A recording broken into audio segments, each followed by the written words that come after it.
of the social sciences was something she profoundly believed in, and something that is always under threat, especially in times of tough financial circumstances where people get into their silos and compete for resources between departments. She would be very happy that today's speaker is also a staunch interdisciplinarian, and I'll hand the mic back to Paul to introduce him. Thanks, Martin. I'll just briefly say I had the pleasure to meet Martin and Margot back when I was a graduate student at the University of New Mexico, and it was a magical year when they were there because we had just so many different people. They actually brought the whole, all the evolutionary anthropologists and psychologists and biologists together with their warmth and their generosity. It was when I was a graduate student at the University of New Mexico that I also got to know Ed Hagen, who I was working with Randy Thornhill and Paul Watson at the time, and I got to know Ed by finding out that he managed to steal our ideas a year ahead of us actually talking about them and before we started writing them down. Ed is a very broad-ranging and deep thinker. I have to say, in my mind, he's one of the innovative and rigorous people in our field. Ed did his PhD and completed it at the University of California, Santa Barbara in 1999. He did a postdoc at the Institute for Theoretical Biology, Humboldt University in Berlin with Peter Hammerstein. And since 2007, he has been a professor at the University of Washington State University, Vancouver. And he is a full professor there. He is currently the president of the Human Behavioral and Evolution Society. His wide-ranging research is in general in the field of evolutionary medicine, but he focuses on depression, suicidality, and drug use. Please give a big hand for Ed Hagen.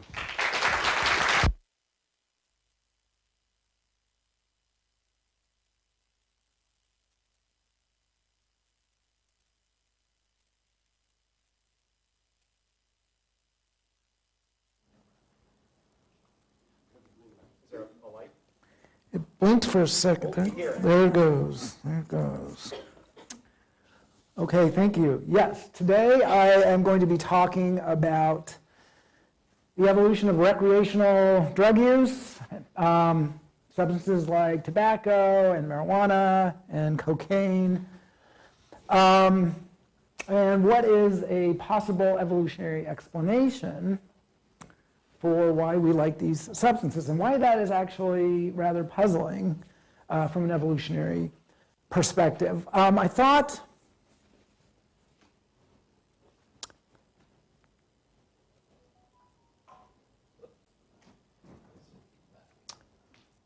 I had a slide here that has now disappeared, where I just wanted to pay a tribute also to Margot, and I had a list of many of her papers, and in preparation for this talk, I went back through and started looking at her publication record, and I became very intimidated.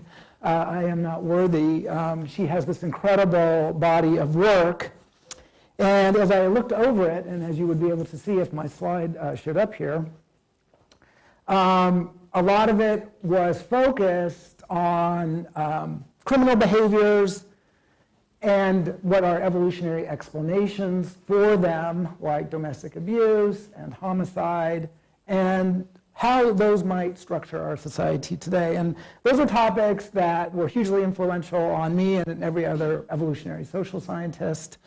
Margot was a towering figure in our field. But I didn't think I would be doing anything really ever related to her work, but as I looked it over, I realized that in my work on drug use, of course, many drugs are illegal, and they have also, those illegal behaviors and legal behaviors have also profoundly shaped our society in the ways that many of the topics that Margot studied, like domestic violence and so forth, also did. So these are the substances I'm talking about. I call these pharmacological plant substances. And the reason I call them that is that they are plant substances that we consume on a regular basis, but that don't contain any macronutrients. They're not high in protein or sugars, carbohydrates, fats. They don't really have micronutrients either. What they have are these pharmacological substances like nicotine or caffeine here in coffee and tea. And notice that we kind of give them different categories. We don't think of them as all the same kind of thing, but they really are. They're all plant substances that we consume in small quantities, but on a relatively regular basis, that contain pretty potent psychotropic compounds, like caffeine here. We call these foods. Or things like pepper, piperidine, we call them spices. Or things like cannabis and tobacco, THC, and nicotine, we call those drugs. But they are, from an evolutionary perspective, all pretty darn similar. They're all basically plant compounds with some very active components in them. And our desire for these substances has profoundly shaped the world that we live in today. I think most of us have heard of the spice trade and its impact on colonialism and imperialism, but it actually began much, much earlier. This is a study from an archaeological site about 2,000 years ago in South Vietnam here. And what they found are a large number of spices that they were able to source throughout the old world here. So this one little location in South Vietnam was clearly sourcing spices from all over the world, and that these were a prominent part of the assemblage of plant remains at this archaeological site. And then this is the bottom slide. The top slide here are the researchers reconstructing what the probable trade routes, here's the Silk Road here, and these are maritime routes that probably brought those spices from the different parts of the world to this location in southern Vietnam. And then much later now, here we are in the 16th century Portugal, and this is of course the spice trade that most of us learned about in our history classes. And in preparation for this talk, I decided just how big was it? And what historians have done is kind of been able to collect records on the manifests from the holds of the various ships that were putting in at this one port in Portugal. And these are tons of black pepper, along with everything else in the cargo hold. And you can see it's almost all black pepper. Just huge amounts of spices are coming in. And as a side note, what was kind of interesting to me as an anthropology, where were these spices coming from? They were coming from southern India. And it was actually, they were recruiting hunter-gatherers that lived in the mountains in southern India to collect all these things. So it kind of shows that the hunter-gatherers that we read about, that we kind of think of, uncontacted primitive tribes, actually they were part of this global trade from the get-go and were really critical. All these tons were collected by them. And that's actually, as an anthropologist, anybody here probably knows that this global system has been in place for a lot longer than just the last few decades. Today, global spices are still huge. So these are data from 2019. These are global metric tons in millions of metric tons. Notice my x-axis here is on a log scale.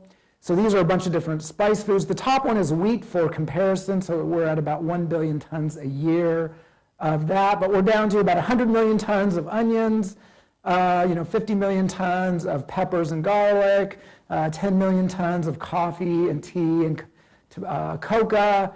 And so you can see that these pharmacological plants, because none of these things, maybe with the exception of onions, have very many calories or nutrients. They just have these potent pharmacological compounds in them that we are willing to pay a lot of money for.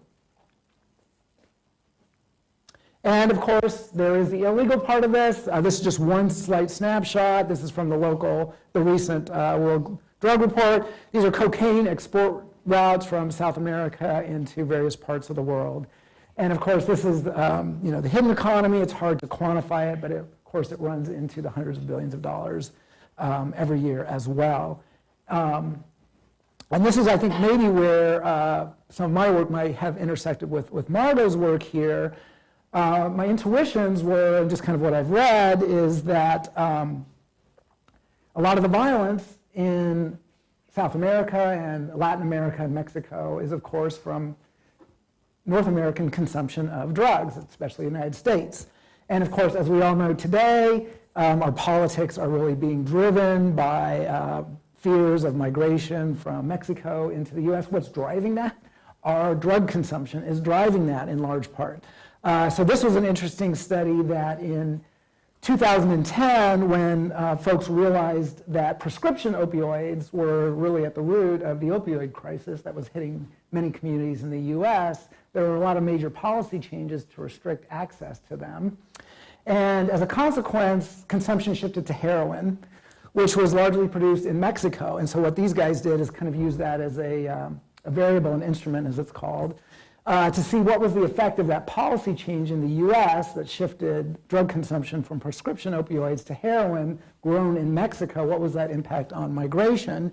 And they found it had a pretty darn big impact, that people were, in Mexico, there were certain areas where the heroin was being grown, and then drug violence intensified in those areas.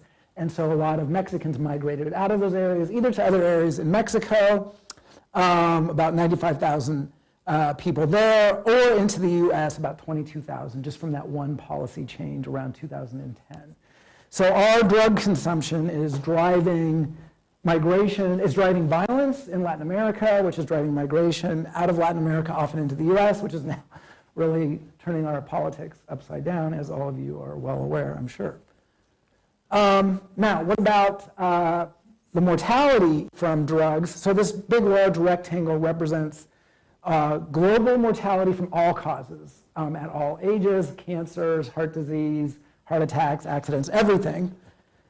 This is the fraction, the proportional fraction of global mortality due to these pharmacological substances like tobacco and alcohol and illegal drugs. And what you can see here, it's a pretty big chunk of global mortality is caused by our desire and consumption desire for and consumption of these substances, about almost 20% here. So the question is why? Why do we want these things that aren't giving us seemingly anything of evolutionary value? So in evolutionary research, we're like, what is the benefit? How did this behavior impact the survival and reproduction of our ancestors, or did it? And what the heck is going on here? That's driving this incessant demand over millennia for these pharmacological plants. And the hypothesis that I'm going to present, and I'll admit right off the bat that this is kind of an early, we're in early days of testing this. But what I'm going to argue is that about 2.6 million years ago, at the beginning of the Ice Age, we had a pretty dramatic transition in our diet from plant-based foods to animal-based foods. I'll talk more in detail about that in a moment. But that increased pathogen pressure, I will argue, from zoonotic pathogens. I'll talk more about that. And that led to an increased consumption of pharmacological plants. So let's lay out the argument here and the evidence. Okay, so I'm going to just give a little bit of a primer here on the evolution of the human diet. And this is the diagram. We're going to come back to this diagram several times here. But this is kind of a quick sketch of human evolution. So on the horizontal axis here, I have a million years ago. So on the far right is today.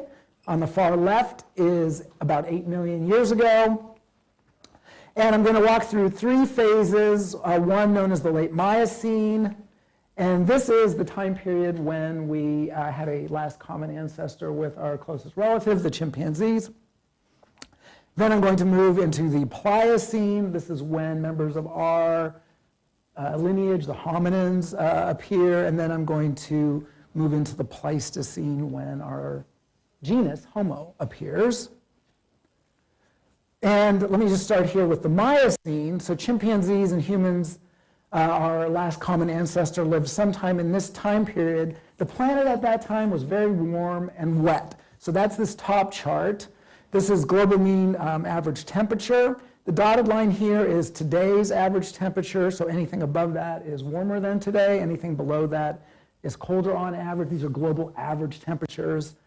And so what you can see, my temperature time series kind of petered out here in the Pliocene, but if you can extend it back into the Miocene, and it's very clear that this was about 5 degrees Celsius hotter on average then than it was today. And the world was largely tropical forest, unlike today. And at that time, there were many, many more ape species. These are called the Miocene apes.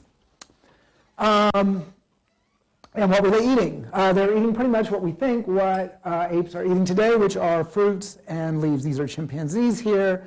And great apes they're largely fruit specialists, but they eat a lot of leaves as well. So it's a very plant-based diet.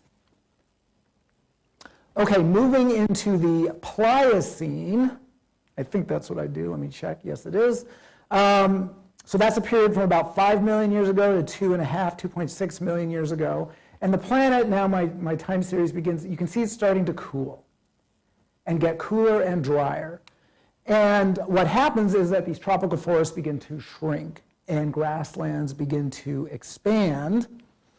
And what we see at that time is the first fossil evidence for these guys, hominins. And we think these are our Pliocene ancestors. This is Lucy. Probably most of you have heard about her. This is a chimpanzee, a modern-day chimpanzee. And notice the jaw here. If you look at the cranium, it's about the same. But if you look at the jaw, it's massively larger than a chimp jaw. And this is a modern-day chimp on the left, a modern-day human on the right, and this is Lucy here in the middle. And what is changing is dentition, which suggests a dramatic change in diet. And in particular, notice the size of the chimpanzee molars. Those are these teeth right here and the premolars. Notice the human molars and premolars here. These are Lucy's molars, and hopefully it's apparent that they are much bigger. In fact, these animals are called megadonts, giant teeth. They have huge teeth. And that suggests that they're eating a very different diet than chimpanzees do, and also one that's very tough and requires lots of dental processing. And what we think that was is as they moved from a more tropical forest environment to a more open, more savanna-like environment, their diet shifted from leaves and fruits, relatively easy to process, to much tougher foods like seeds and grains and nuts. And if my clicker would work here we go. And we actually have isotopic evidence for that shift. That those ancestors were still eating a plant-based diet. Now, what we're looking at here are focus on the vertical axis here. The way that we can infer, one of the ways that we can infer the diet of fossils is by analyzing bone chemistry. And what happens when you eat different foods at different trophic levels is you're getting nitrogen, and there's an isotope of nitrogen, nitrogen-15, which is very rare, but it becomes concentrated as you move up trophic levels from plant-based diets to animal-based diets, food-based diets. And so these are herbivores down here who are eating plants, and their nitrogen-15 levels are pretty low, and these are carnivores up here, and their nitrogen-15 levels are pretty high, and that's what we would expect. And these are the Lucy-type animals right here in pink. And what you can see is that they overlap perfectly with the other herbivores. So this is very strong evidence that indeed their diet remained to be a plant-based diet rather than an animal-based diet during the Pliocene. Now we're going to move into the Pleistocene, I think. Let me just check if we are. Yes, we are. So the Pleistocene is our final phase here. Notice that the temperatures are beginning to plunge. The Pleistocene is also known as the Ice Age for good reason.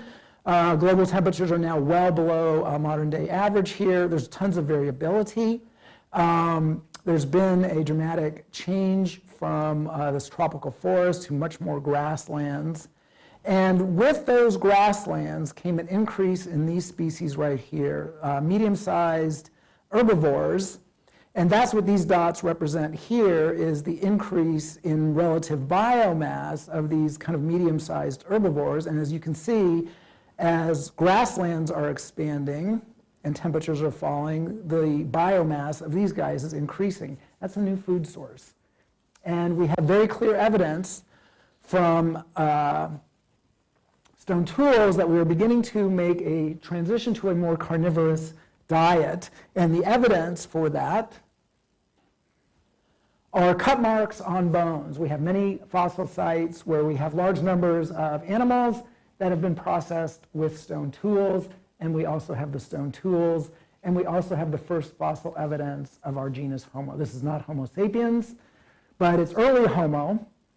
And early Homo at this time has a brain just a little bit bigger than a chimpanzee, but we're now entering the Pleistocene and what we take to be the human story, which is much more a story involving a mix of animal and plant foods. How many? Well, of course, it's hard to say, and that's still a matter of huge debate. But if we look at chimpanzees, chimpanzees do hunt occasionally. But if you're very, very generous, maybe up to 5% of their diet is vertebrate meat. The rest is plants. And actually, I think this 5% is probably an exaggeration. If you look at modern-day hunter-gatherers, which is what we use to kind of estimate what this Pleistocene diet might have been, they range from about 40% to 60% meat, so vastly greater than chimpanzees. So it's a mix of far fewer plant foods and many, many more animal foods, roughly, let's say, 50-50. And there are some arguments that, of course, in the Pleistocene, there are many megafauna, mammoths and giant rhino and other very large, giant sloths. And so some folks argue that Homo during the Pleistocene may have been more like a hypercarnivore, eating maybe up to 70% animal meat. That's a pretty controversial claim, but it is one of the ones in the literature. Okay, what goes along with that, and what the heck does this have to do with spices and drugs? When you're eating a plant-based diet, plants are infected with pathogens just like we are. But plant pathogens almost never infect humans. And why is that? Now, plants, you can get food poisoning and infectious diseases from plant-based foods, but those are almost always from contamination. Those plants have been contaminated with pathogens that are not plant-specific pathogens, but pathogens that infect animals from urine and feces and other things get on the plants. And you eat them and you can get sick. But the plant pathogens themselves very, very, very rarely infect humans. And the reason is that the plant pathogens, illustrated here on the left in red here, have evolved to infect plants. And plant cells are very different from animal cells. They have a cell wall, they have a very different immune system, and so plant pathogens have evolved to penetrate into plant cells, very different from animal cells, and evade plant immune systems, which are very different from animal immune systems. So as a consequence, the only humans that get infected with plant pathogens are those with typically suppressed immune systems. They may have HIV or something like this, or undergoing chemotherapy, or for some other reason their immune system is very vulnerable to infection. So it's very, very rare. And of course, plant-based diets are what our ancestors were eating through the Miocene and Pliocene. When we began to eat more animal meat, we began to be eating foods that are infected with pathogens that are adapted to infect mammals, because we are now eating mammals. And those pathogens are very well adapted to infecting mammalian cells, and of course we are mammals too. So this is just one illustration of that. This study is a study of animal RNA viruses. So these are viruses that infect non-human, of course we're animals too, but they infect non-human animals. And what this study did is took a large number of different types of cells, of human cells, different types of mammal cells, different types of vertebrate cells like bird cells, and even invertebrate cells. And so and looked at the extent to which animal viruses, non-human animal viruses, can infect various numbers of human cells or mammalian cells or vertebrate cells or invertebrate cells. And so red here means that they are infecting every single cell in the cell line, and white means that they're not infecting none of them. And so each of these little letters here is one animal virus. And it's a little hard to see here, but each column here is the leftmost column is the human column, the next column is the mammalian column, the next column is the vertebrate column, the next column is the invertebrate column. And what you can see is a lot of red here, and especially in these human lines. And what this means is that most of these viruses that evolved to affect other animals easily enter our cells. For those of you who are into conspiracy theories, the only viruses for which that is not the case are the coronaviruses that are not infected by any of these animals, so I'll let you think about that one. So the take-home here now, just being able to enter the cell is not enough to cause an infection. A lot of other things have to happen too. So this is just showing that many animal viruses can accomplish that first step of actually successfully entering human cells. Many more things have to happen to hijack the cellular machinery and get the virus particles out. This study doesn't cover that. But almost all these viruses were able to infect a very large fraction of different types of our cells, muscle cells, lung cells, skin cells, so forth and so on. Where are these viruses coming from? So these are the number, and by the way, these viruses that come from non-human animals and infect humans are called zoonotic, so these are zoonotic pathogens, zoonotic viruses. And where are these zoonotic pathogens? And of course, it's not just viruses, it also includes helminths. These are infectious parasitic worms. It involves protozoa. These are eukaryotic pathogens, bacteria, and viruses.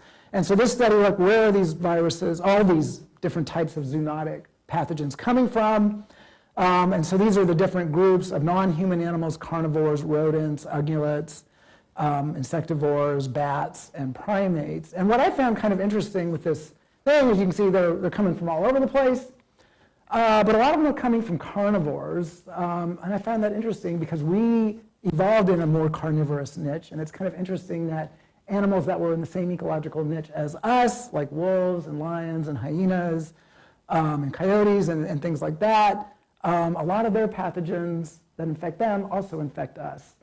And that's probably because, and I don't have the slides on this, but there's a lot of cases of pathogens jumping over from carnivores into humans, probably because we're interacting with them a lot over our evolution, because we are basically out there competing for the exact same food sources, often mano a mano with the hyenas and lions, driving them off their kills and getting their kills, or them driving us off our kills. So there's probably a lot of close interactions between humans and carnivores that might partially be responsible for the fact that many of our zoonotic pathogens come from carnivores. That's speculative. Okay, so what is the evidence that actually entering a more carnivorous niche actually does increase your susceptibility to zoonotic pathogens compared to having a plant-based diet? Today, huge fractions of the global population still live in pretty rural areas and still rely pretty heavily on bushmeat. We've all heard about the wet markets in Wuhan, but that's actually a global phenomenon that populations all around the world are eating wild animals. And so there's been actually, well before the pandemic, there were epidemiologists and experts in zoonotic diseases were really focused on this bushmeat market as a potential risk for a pandemic spillover. And what they found is that a lot of these things that we've all heard of, Ebola, HIV, monkeypox, SARS-CoV-1 definitely, probably SARS-CoV-2 are all originally zoonotic pathogens. They originally came over from animals. A systematic review of 133 reports of disease involving mostly 60 pathogens from 58 bushmeat species, mostly mammals. So a lot of the pathogens are circulating in these bushmeat markets. Most commonly helminths, infectious worms, bacteria, viruses, and protozoa. And the point I want to make with this slide is that if you're in a hunting niche, there's many opportunities for that pathogen to spill over. You're engaging in kind of a dangerous hunt. You might get bitten by the animal. I'll show you a picture of that in a minute. You might have cuts on your hands from stone tools. When you're butchering the animal, you're dealing with its bodily fluids. So there's many opportunities for you to be exposed to the pathogens that are present in the animal that you just hunted. Plus, a lot of these pathogens are transmitted with invertebrate disease vectors like mosquitoes. And so if you're engaging with these animals, you're getting bit by the same flies and mosquitoes that the animal's getting bit with, and you can get infected that way.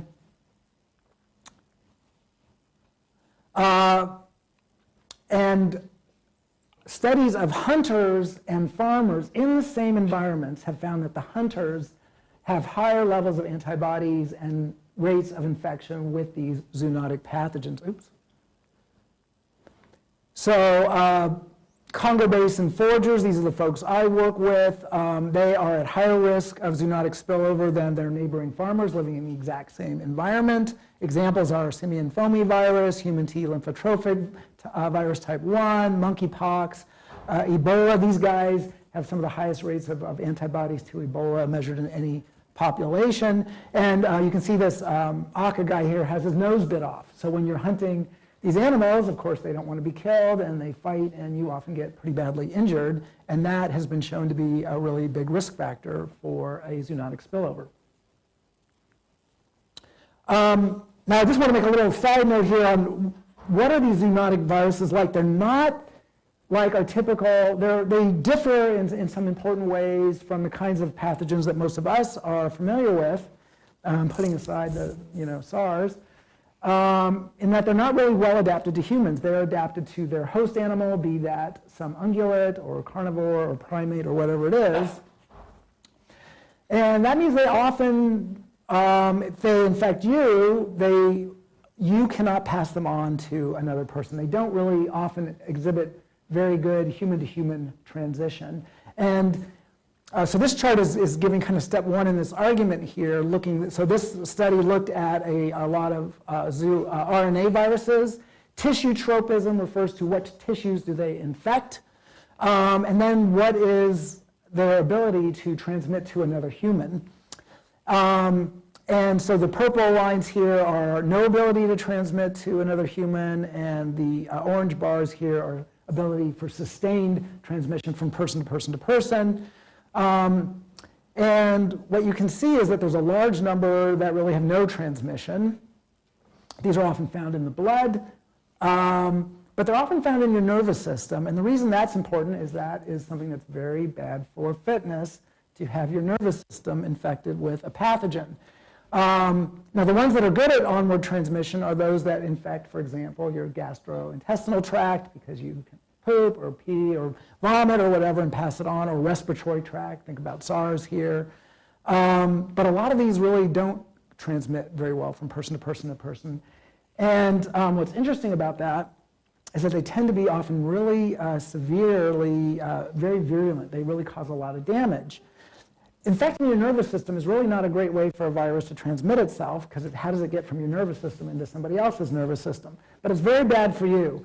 And so these are those viruses in that previous slide. And on the left here, we have the non-severe ones that are infecting other tissues. But the ones that infect your nervous system or have systemic infections are the ones that tend to be really bad for you. And here's another chart laying out that argument. This is the case fatality rate of a large number of different zoonotic viruses and their ability to transmit from person to person to person. And the ones where there's endemic transmission, meaning they do transmit easily from person to person to person, have pretty low case fatality rates, in just a couple percent here. The ones that are self-limiting, here's Ebola. They're more dispersed here, but there's some that are pretty high case fatality. And notice these ones here with no onward transmission. Some of them there's no fatality, but here's rabies, for example. A lot of them have high case fatality. This is the average of those. Think about if the pandemic, instead of having a 1% or 2% case fatality rate, had a 20 or 30% case fatality rate. That's what a lot of these zoonotic viruses are like, probably because they are infecting tissues that aren't good for them, but aren't good for you either. Okay, if this was true over our human evolution, as we entered a more carnivorous niche, was it the case that we in fact were did have a higher exposure to zoonotic pathogens, and if that was the case, we should see evidence in the evolution of modern day immune systems and other pathogen defenses, and indeed we do. So I'll go through a number of these. The first one I'll talk about is our stomachs. This is often the first place where those pathogens are going to hit, and one of our primary defenses against pathogens is our stomach acidity. And so this is on the y-axis here is stomach pH. So just recall from your high school chemistry that a pH of 7 is neutral, no acidity, and low pH 1 or 2 is extremely high acidity. And these are different dietary niches here. Here are the herbivore, the plant eaters here. Here are the different taxa, birds. Here's the human here, mammals, primates. Note a lot of the herbivores and primates are up here. Plant-based diets, very low stomach acidity, suggesting that the threat from consumed pathogens was relatively low in these groups. What do we have here on the left? These are carnivores and scavengers, and they have extremely highly acidic stomachs. Notice where humans are. We have the most acidic stomach of any primate that's ever been measured. We're right down here with the vultures and other scavengers. So we have this unusually acidic stomach, suggesting that pathogens were an unusually strong threat to our ancestors. That's one piece of evidence. Another piece of evidence, some of you may know what lipopolysaccharide is, LPS. If not, it's a component of bacterial cell walls that when your immune system, not just yours, but all these species here, when they detect LPS, they trigger an immune response, because if you detect a component of a bacterial cell wall in your body, it's probably a pathogenic bacterium. And the vertical bars here are the magnitude of the immune response to a given dose of LPS here. And what you can see is birds here, very strong response, a large range of mammals, a very, let me take that back. I said that backwards. This is the amount of LPS is needed to trigger an immune response. So I said that backwards, I apologize. So what you need to, the amount of LPS, of this lipopolysaccharide, this bacterial cell wall component that you need to trigger an immune response in chicken is pretty high. You need a lot to trigger it in an opossum. You need a lot to trigger it in cows and sheep and dogs and bats and mice. Tiny amounts, in humans, only a tiny amount of LPS is sufficient to trigger a strong immune response. We are incredibly sensitive to LPS, suggesting, again, a long history of where exposure to LPS bacteria was a bigger threat to us than it was to all these other mammals. Again, suggesting an immune system shift in humans relative to other mammals.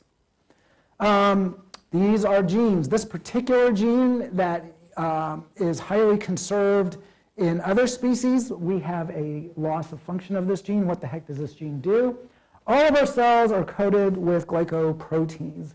These are kind of sugary compounds that coat our cells, and these are key areas where pathogens, remember we talked about viruses entering your cell, they've got to get through those glycoproteins. Those are kind of protecting our cell. And at the ends of those are sialic acids, and there's all kinds of signaling, immune signaling that goes on with these sialic acids that are bound to these glycoproteins that are bound to the surface of our cells. And in humans, but not in other apes, there's a loss of function in one of the genes coding for one of these sialic acids. And what you can see is here is after we diverge from chimpanzees right here, there's a whole sequence of changes in all of our genes that are involved in communicating with this particular cellular system that's heavily involved in defense against pathogens.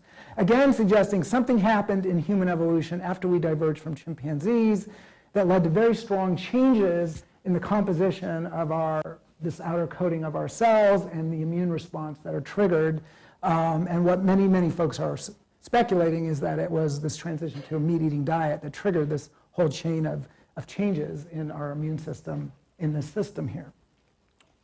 Anthrax, as many of you might know, is a bacterium that is transmitted from animals to us. We do not transmit it from us to humans, but it's 100% lethal. It's one of the major research areas in biosafety and bioterrorism, that terrorists might somehow engineer some kind of anthrax. Some of you might remember several years ago, folks were mailed anthrax and envelopes full of anthrax in the mail, and it was kind of viewed as a terrorism event. This was in the wake of 9/11. This is how the bacterium infects your cells and causes your cells to die, basically. And so what this study did is that we have a receptor. It's called the anthrax receptor because it's part of our cells by which the anthrax factors, this is lethal factor here, this is an edema factor here, the way they get into our cells is through this human protein receptor that's been labeled the anthrax receptor because of its association with getting anthrax. And what these researchers found is it's really downregulated in humans, suggesting that the threat of anthrax was much higher in our evolution here. So here's the evidence of downregulation of this receptor in humans compared to chimps and macaques, where that receptor is upregulated.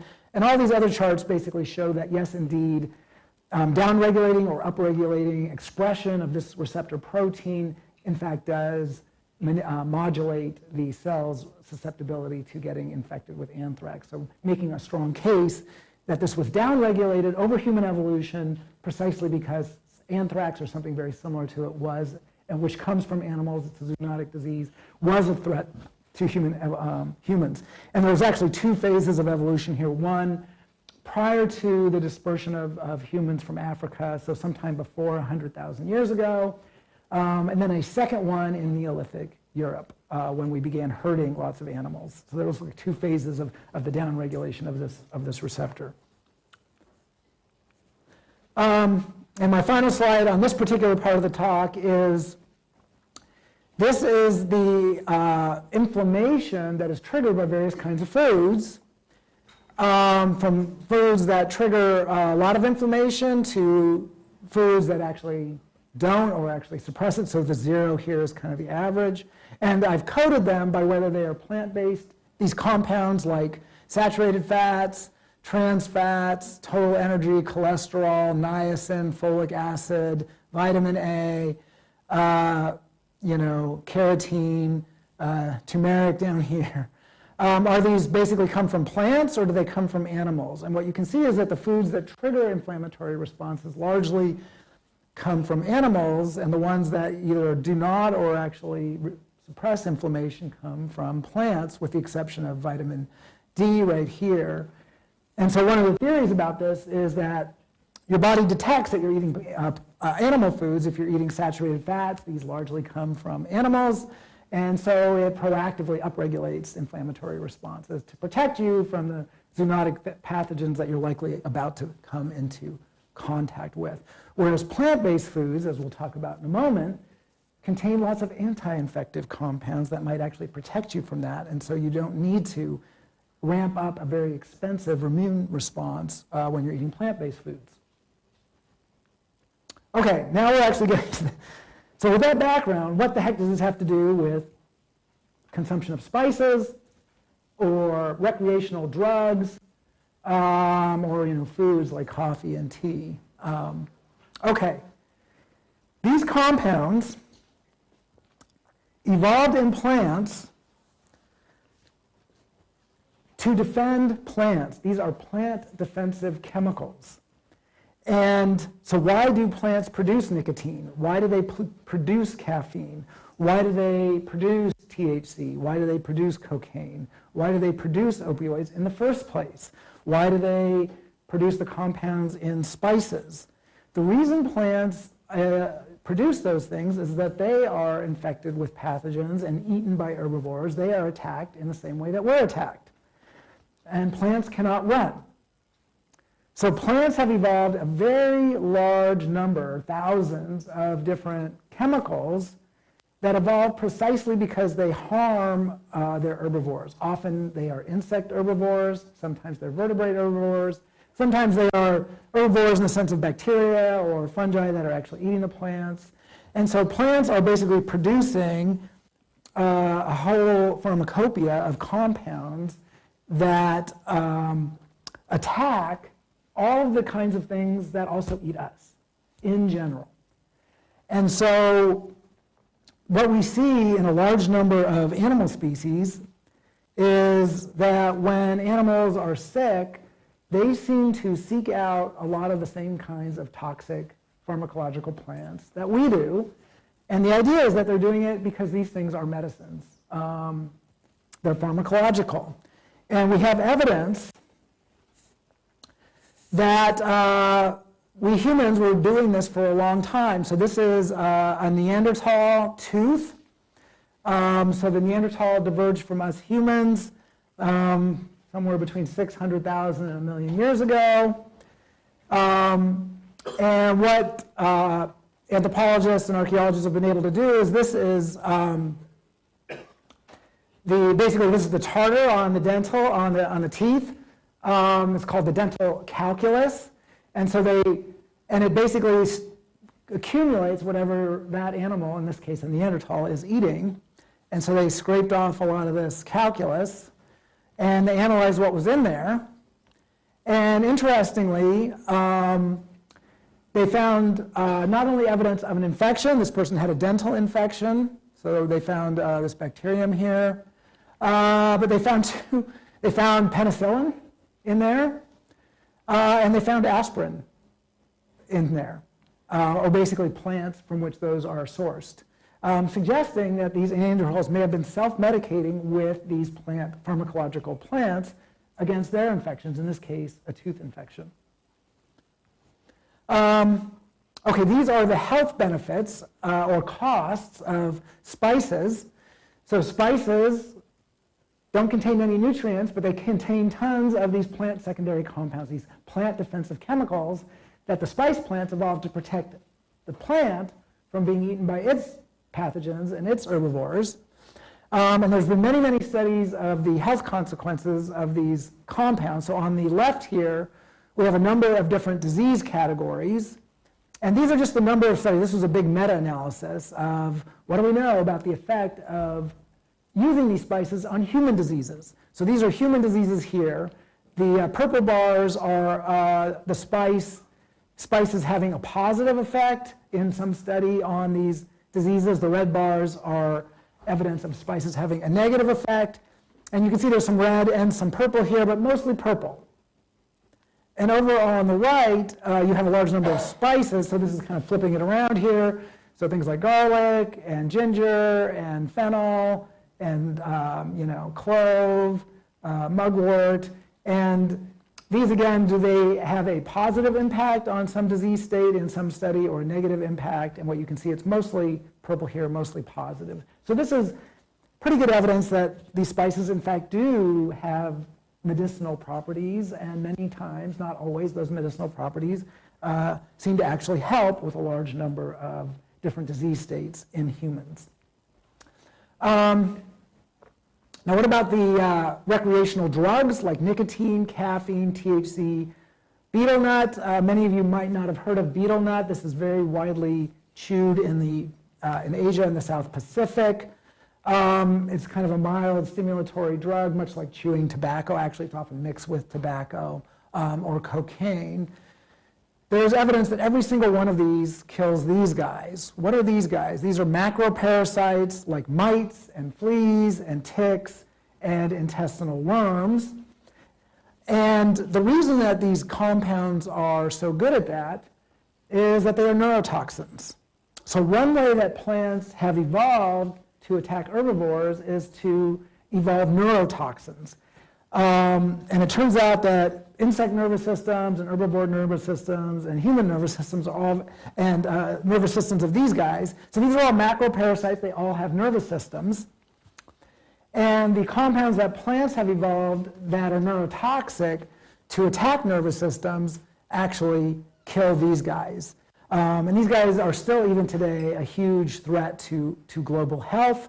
And they certainly were over our evolution. And in fact, nicotine up until the 1950s was used to deworm livestock. It's very good at killing worms. It was also good at killing the livestock. So in the 1950s, they found some safer drugs that actually work with the same mechanism. Basically, nicotine binds to acetylcholine receptors. It does that in the worms, it does that in you, and hopefully it kills the worm before it kills you or your sheep. Even today, nicotine is often used by organic farmers as an insecticide. It's very effective at killing insects, again, because it's highly potent neurotoxin. But every single one of these popular plant-based drugs, recreational drugs, is effective against all of these things, because each one of these drugs is a drug because it is affecting your nervous system. You get a little buzz, you get a little high. And the reason that you do is that that's what those compounds evolved to do, is interfere with neural signaling. And in these guys, it does it to the extent that it actually kills them. So how long have folks used that? We have evidence that humans have been using nicotine in particular for hundreds of years, and probably much. We actually have evidence that we've been using nicotine into the Pleistocene. I'll show you that in a minute. This is one of our earliest depictions of a shaman anywhere, and it's in South America, and it's tobacco shamans curing someone by laying tobacco leaves on them. This is a really common process, and because nicotine is very effective at treating worms and some other types of infections, it's likely that at least some of the time this may have actually helped. Now this is where our own research has come in, so we're kind of building on that idea. We were wondering how we could test this. How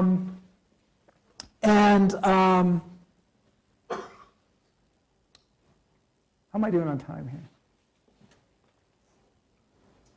Well, how much more do you have? About 6 slides more, I think. We have the room till 4. Okay. Yeah. All right. Or even later. So I'll move through here. But what we had a population, our Aka, those Central African foragers I showed you, those Aka pygmies, happened to use tons of tobacco and marijuana, and also have lots of worms. And so what we decided to do is a randomized controlled trial where we would measure their tobacco use, their nicotine in their system, and their infection with worms, randomize them into 2 groups, and one group getting a placebo, one getting an anti-worm medicine, with the hypothesis that if we killed all their worms, they might start using tobacco less.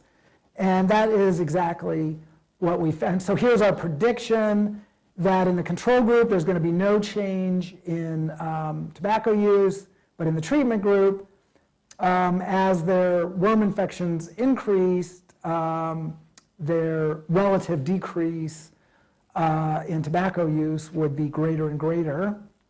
And that's pretty much what we found. We found a pretty strong, significant interaction that in the control group, actually, tobacco use went up somewhat over our study. But in the treatment group, it went down. And so this interaction is significant, suggesting that treating these guys for worms actually caused them to use less tobacco.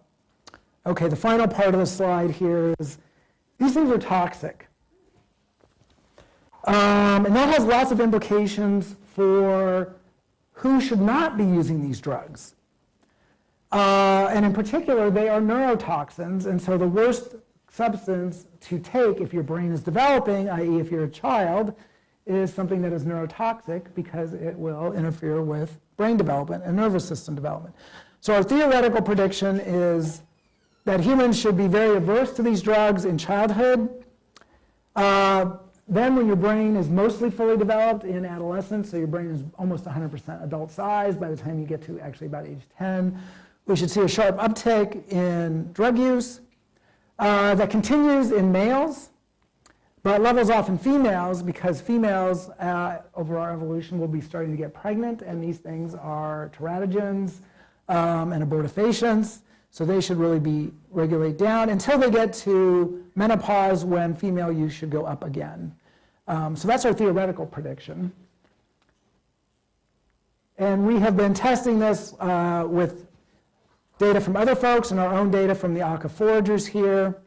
And that's exactly what we see in general. There's almost no use of these substances. This is alcohol, tobacco, cannabis, and cocaine in a large number of different countries here. No use by any of them from about 0 to age 10. And then from 10 to 20, just about everybody transitions to the use of some drug. Maybe not these four, maybe caffeine. We see the same result with caffeine. And we see the same result in our ACA foragers. No use in childhood, and then a dramatic increase in adolescence and adulthood in men, not in women. Here's our caffeine results from urine tests. Dramatic increase in adolescence, women level off. And these are from urine tests of caffeine metabolites. Men continue up higher. And then my most current research is looking at about 2.6 million women in low and middle income countries where tobacco use is quite low, and in men where it's much higher, and we're trying to explain why is there this huge sex difference, and we are using our theoretical model that has something to do with fertility. And notice the curves here. So each like kind is one country here, and so this is age and tobacco use. Notice the scales here from 0 to 80% for men, 0 to 15% here in women. And it doesn't exactly conform, but it roughly conforms to our theoretical model. There's a sharp increase in men in adolescence here, and then it kind of levels off for their entire adult lives in all these countries. In women, there's a little bit of a sharp increase from like 0 to a few percent. In adolescence, and then a much slower. We were hoping that this would be totally flat. It's not, but it's a much slower increase with age, which we attribute to a change in childbearing. This is education. I won't go into that right now. And indeed, things that show that women are moving into the childbearing years, like marrying, that reduces tobacco use. Getting pregnant reduces tobacco use. Breastfeeding also reduces tobacco use relative to women that are not any of those things. So to conclude, gotta need my glasses for this one. The human niche involved fewer anti-infective plant foods and more infective animal foods. We are emphasizing the zoonotic spillover risk, unlike some previous researchers who emphasize meat spoilage. Of course, that's also a factor.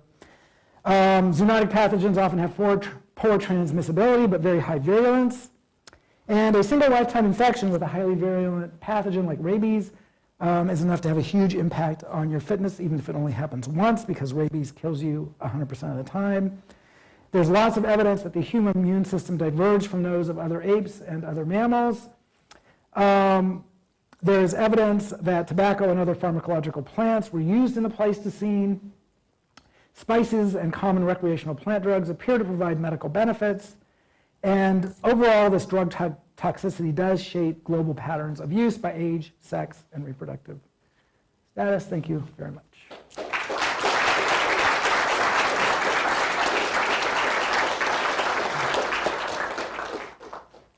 Just a quick timeline thing.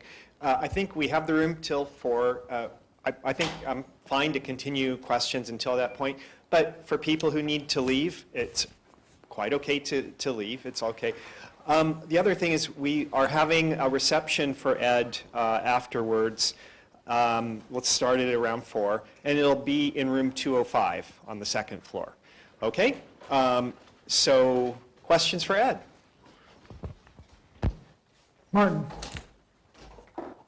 What you're talking about seems to be mostly spontaneous or voluntary consumption of these things. Not to say there is a social influence and social transmission, but a seeming implication is that things like tobacco will be unattractive to otherwise somewhat similar to us, like, say, primate herbivores. Is that true? Do we know that? We do know that. So we don't know it for herbivores, but we do know it for laboratory rodents, mice, because there's been massive numbers of studies. And it turns out that nicotine in particular is one of the hardest ones to get them to self-administer. And with these toxic drugs in general, although they are used in studies of addiction, so they try and get these laboratory animals to self-administer them, what they found is if you let them eat anything else or do anything else, they will do anything else. The only way to get them to self-administer this stuff is to make that kind of their only choice. So there's quite a bit of evidence. And there's also lots of evidence that these things stimulate aversive learning. So you get one-shot aversive learning with these compounds, especially nicotine. So yeah, there is quite a bit of evidence that that is in fact the case. Other questions? Yes? You mentioned that most of our zoonotic diseases come from carnivores. Yeah. Thinking about the creatures we eat typically, they're not usually carnivores. So which carnivores are we picturing here? Yeah, so the question is, why are these zoonotic? So this is just not the frequency of infection, but the number of different, so it's the biodiversity of these pathogens. And so the biodiversity, the largest number of different types of zoonotic pathogens are ones that infect carnivores, but not necessarily the ones that we're most frequently infected with. Yeah. Yeah. Is there any evidence of trading of these pharmaceutical plants during the Pleistocene, either within or between hominid species? Yeah, so I don't know, that's a great question. You said trading, right? Yeah. So like, sort of like the Silk Road of the Pleistocene. Yeah, I don't know of any studies of that. Of course, one of the first slides I showed, that historically we do have evidence for that. And archaeologically, we do have evidence of that. But in the Pleistocene, one of the things I didn't show is we do have evidence of tobacco use just from tobacco seeds being found at modern human hunter-gatherers in the late Pleistocene in the Americas. I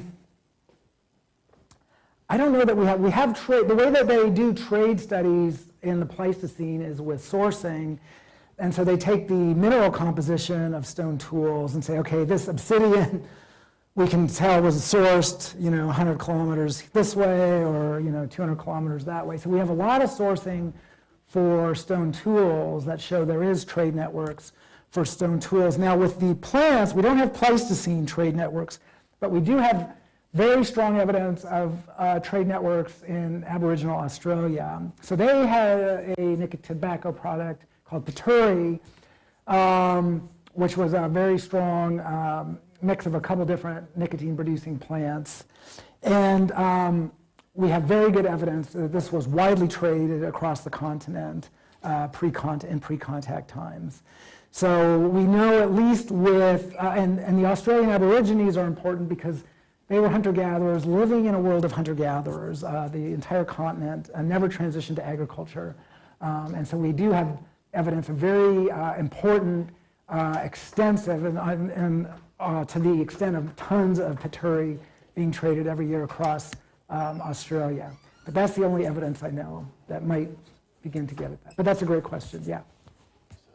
Humans consume many of these drugs because they make them feel good, they're addictive.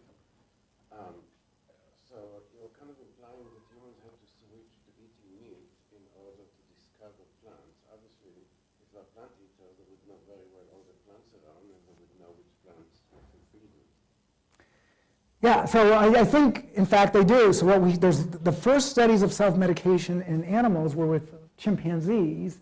And in fact, that was one of the things that stimulated this whole area, is that researchers noticed that when chimpanzees were ill, they sort of sought out these plants that they usually did not eat and started consuming them. And now there's been extensive studies in chimpanzees and other primates and many, many other species showing very similar behaviors. So yes, plant-eating primates, in fact, do seem to know which plants are medicinal and deliberately seek them out when they are ill. Now, when it comes to our use, I think in contrast, so plant-based, basically all plants are full of these things. No plant wants to be eaten. So if you're eating leaves of any plant, even fruits are chock full of these plant secondary compounds, wild fruits. We're used to eating domesticated plants and domesticated fruits that have been specifically bred to be very low in toxins and secondary compounds. But if you eat wild plants and wild fruits, they have pretty high levels of these. So if you're on a plant-based diet, you're getting this stuff going through your system all day, every day. And the extent to which animals know which ones make them feel good, which ones are kind of psychoactive, I don't think we know much about that. However, there is a new study just out in the last couple of weeks that we've always known that chimps as fruit eaters and terrestrial primates are probably eating fermenting fruit on the ground, and we have special enzymes to metabolize ethanol. So the question was, why do we have those things? And but the thought was that the quantities have to be really, really small. But they've now just quantified, and the study just came out, that chimps are getting like 1 to 2 drinks a day of ethanol from fermenting fruit. So our consumption of alcohol as one of these sort of psychoactive compounds is a lot higher, at least in our closest relative, than we suspected. So I can't directly answer your question, but there's lots of kind of circumstantial evidence that the somehow evolved use of these pharmacological plants and other substances like ethanol has a pretty deep evolutionary history. I don't know if that slightly gets at your question, but yeah. Other questions? Paul? Well, maybe just following up that, just maybe you can explain for us why some of these things actually have rewarding properties for humans. Would we not also expect them to have rewarding properties for some of the herbivores, which, obviously they shouldn't. Yeah, and they do, because most of the studies of their rewarding properties are either in primate laboratory macaques or mice or rats. And so you can get those animals to self-administer those things. And so most of our sort of neurophysiological information on the effects of these drugs on the nervous system is from primate self-medication studies, self-administration studies, or rodent self-administration studies. So we know that they have these rewarding effects, quote unquote, in non-human primates and non-human mammals. I don't know if that's getting at your... But many of the herbivores are actually insects or whatever. Yeah. So would we expect them to have the rewarding properties? I mean, the point really is that, it's a bit of a paradox. If they're meant to deter, they shouldn't have rewarding properties.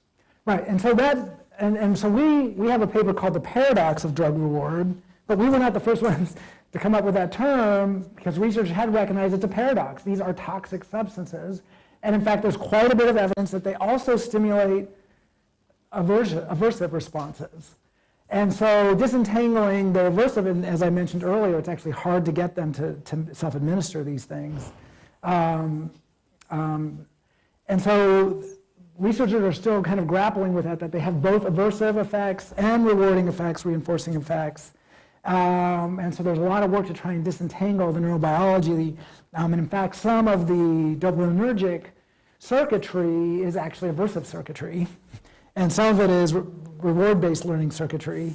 And so the dopamine responses to these things are a lot more complex than people initially thought. And so like in humans, for those of you who have used tobacco, if you think about back to your first time using it, you probably tasted pretty bad, you probably got sick. I know the first time I used tobacco, I was like vomiting for the next several hours and feeling really, really sick because I smoked a whole cigar. That was really dumb. But once you do it for a while, you begin to lose those aversive responses. Now the question is, why do we humans, when we have that first highly toxic response, like when you go to a restaurant and get food poisoning, you don't think, I'm going back to that restaurant. And yet we do that with things like tobacco. And so at least my sort of just so story here is when you come across a new potentially medicinal plant, you don't know how toxic that thing is. So you've got to sample it. You're going to get sick, but you're going to get some cues that there's something there that might also be beneficial. And so you're going to keep sampling to begin to figure out what is the safe dose of this thing that I can actually tolerate, so that I begin to learn where, can I tolerate the substance? Is it too toxic? Or might it be something that is useful down the line where I can tolerate it to a certain extent? And that does seem to be the pattern when people transition onto things like tobacco or other of these plants. Think about coffee. My kids, when they're young, they hate coffee. But now as they're moving into adolescence, they're much more interested in it. Of course, they put a bunch of sugar and fat in it to kind of hide the toxic flavors.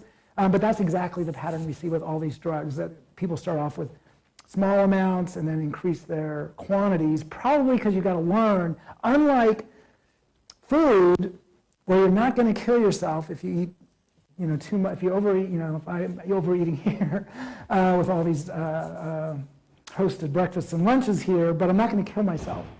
But with just a few milligrams of these things, you can kill yourself. So 50 to 100 milligrams of nicotine, you're, 100, 150 milligrams of opium, you're dead.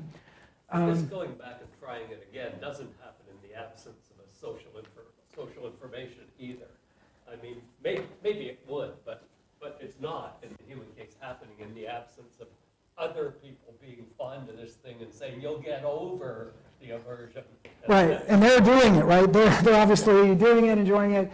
So we obviously are in this, that was where I skipped over one of the slides. I have a whole thing on education and social learning of this stuff, because we do think social learning is hugely important, both of the benefits and the costs, and that plays a critical role, and I didn't have time to talk about any of that, but we do have a lot of research on how people learn this stuff. So we do think there's a really important learning component. So we can maybe get back to your question in more detail later. Yeah, I want to get some others. How about you?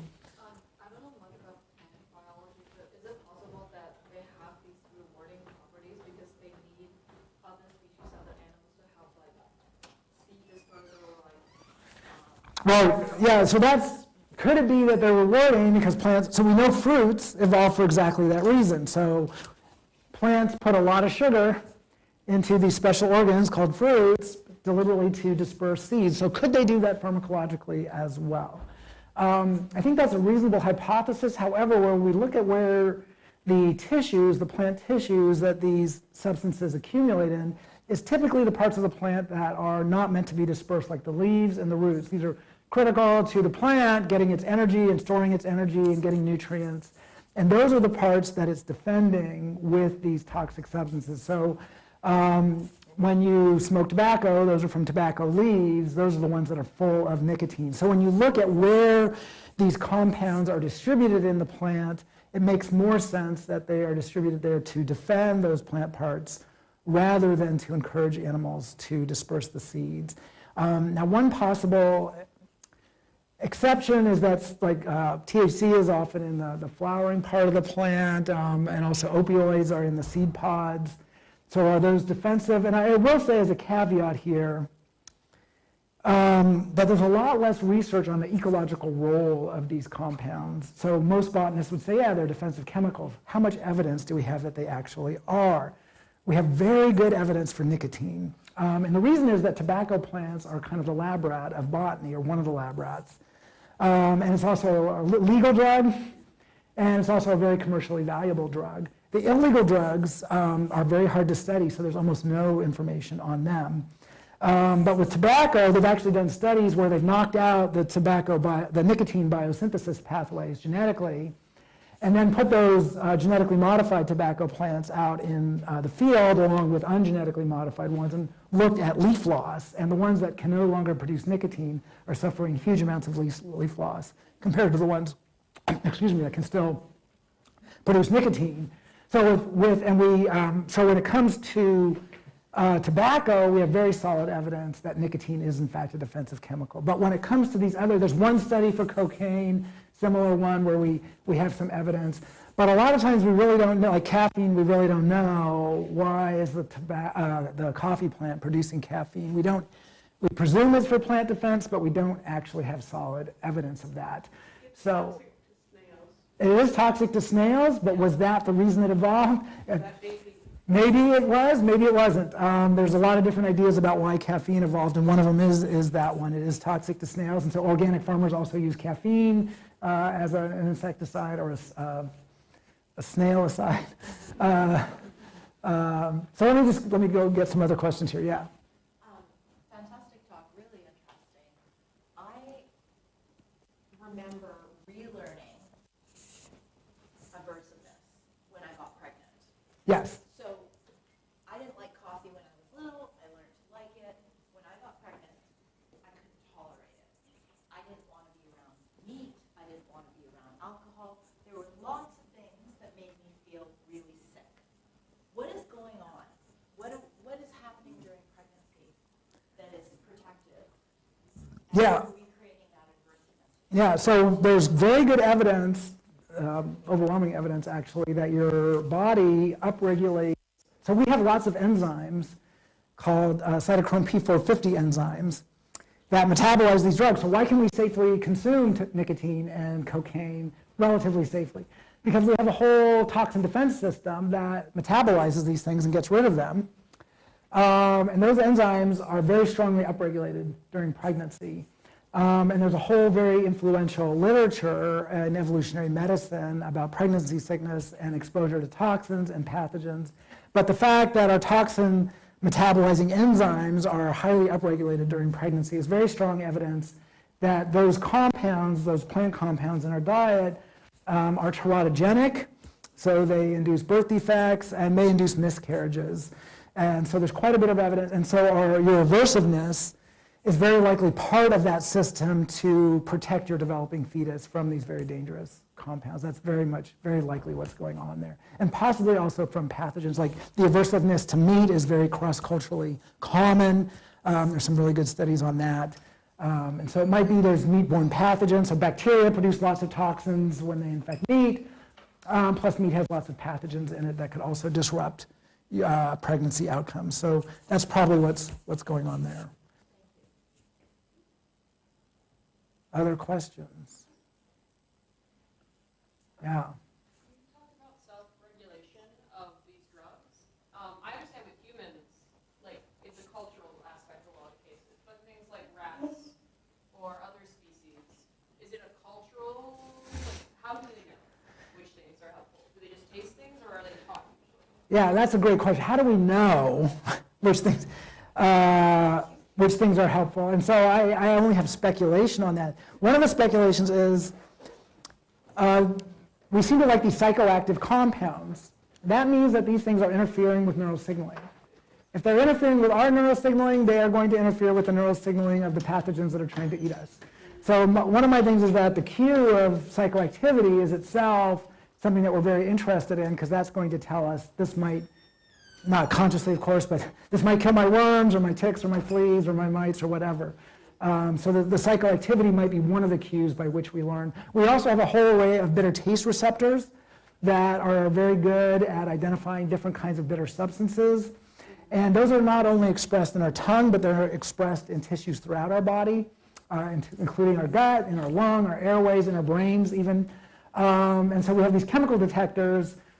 And so in the same way that we have an immune system that is very good at detecting antigens and a wide variety of pathogens, we might have this unsuspected, where we're really going into pure just storytelling here, that is able to analyze these plant secondary compounds and the extent to which they might have medicinal benefits. So in the complex, high-dimensional taste space, the chemical space, so there's been lots of studies. What is the space of these various alkaloids that we can actually discriminate with our bitter taste receptors and olfactory receptors?